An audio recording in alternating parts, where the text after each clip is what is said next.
The officer's hand rested on his holster as Victoria Langford shrieked that I was trespassing on her exclusive lake, the very one my grandfather Elias's grueling toil had helped excavate from red Georgia dirt back in 1963.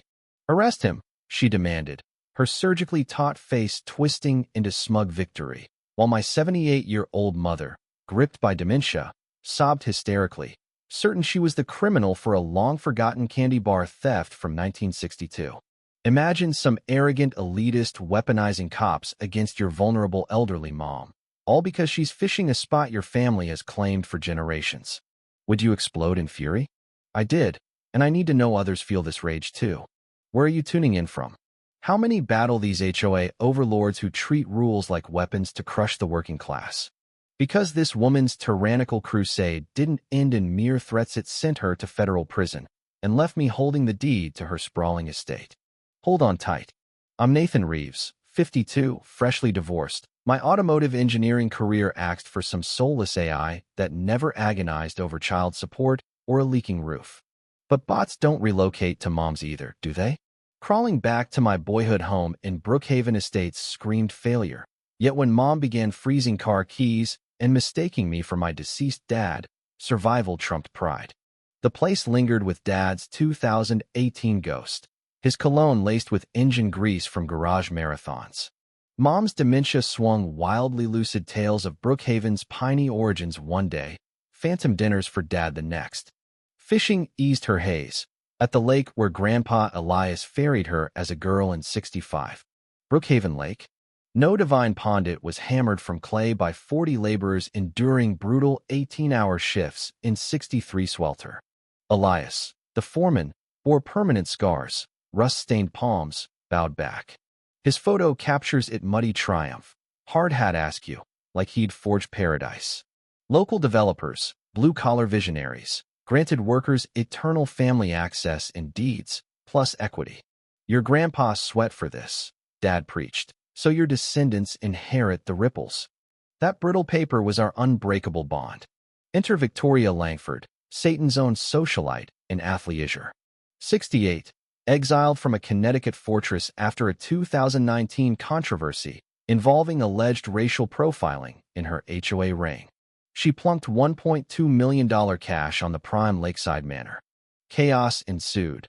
Board infiltration, coup, manifesto of elite preservation. Code 4. Purge the non-wealthy, especially those hinting at diverse roots like the civil rights books she tried banning from our library. Hell broke loose that foggy October dawn.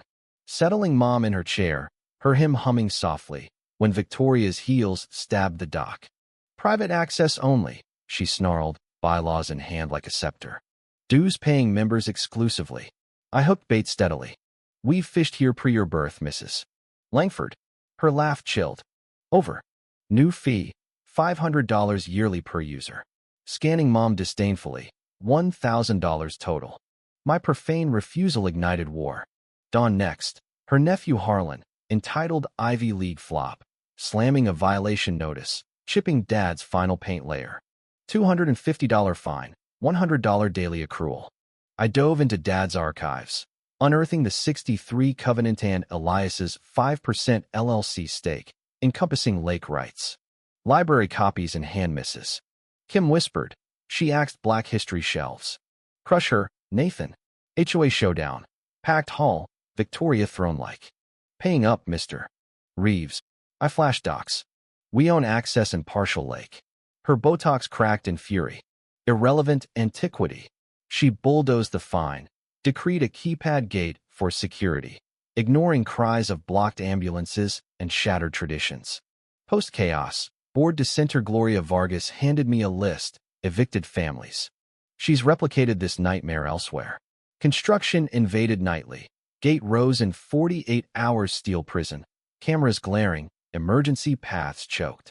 Fire Chief Harlan, no relation, fumed. Lethal. Your dad rescued my kin from drowning here in '82. Debts endure. Courthouse revelation.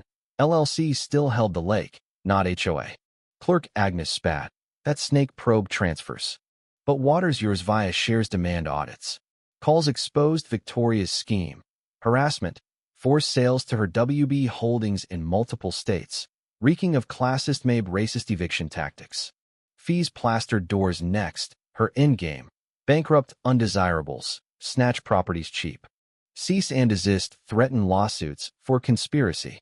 Mom, sharp then, hiding skeletons. Attorney Sofia Ramirez scoffed. Bullying tactic. Let's counterpunch. Gloria's hacker grandson Diego unearthed. WB fraudulently grabbed LLC in 2018, void sans shareholder bids. Founders held 35 to 40%. Covert rally at Gloria's, pie-fragrant plotting. We could seize meetings, expose racketeering. FBI bait, Diego urged. PI Max Donovan, Dad's old ally, unveiled. Victoria was WB, pocketing $12 million via 7-state scams, preying on blue-collar holdouts. Tagalong writes nuked her claim. FBI shadowed her. Brookhaven completed the interstate web. Escalation, tires slashed, rotting fish threats Harlan's social media brags fingered him. Media storm, Mom's viral stand, she'll murder me before I surrender this lake, ignited national outrage over HOA elitism versus heritage rights. Victoria phoned, $75,000 bribe, veiled mom threats. Recorded, naturally. Lawsuits reigned. We volleyed embezzlement proof. $247,000 diverted. Festival climax. Crowds, cameras, feds poised. Server thrust papers. Fraudulent transfer shareholder revolt. Victoria melted down amid testimonies of her discriminatory fines. Evictions echoing Jim Crow vibes. You peasants. I'll ruin you, she raged. Mom rose. My father built for all, not your greed. FBI arrested for racketeering.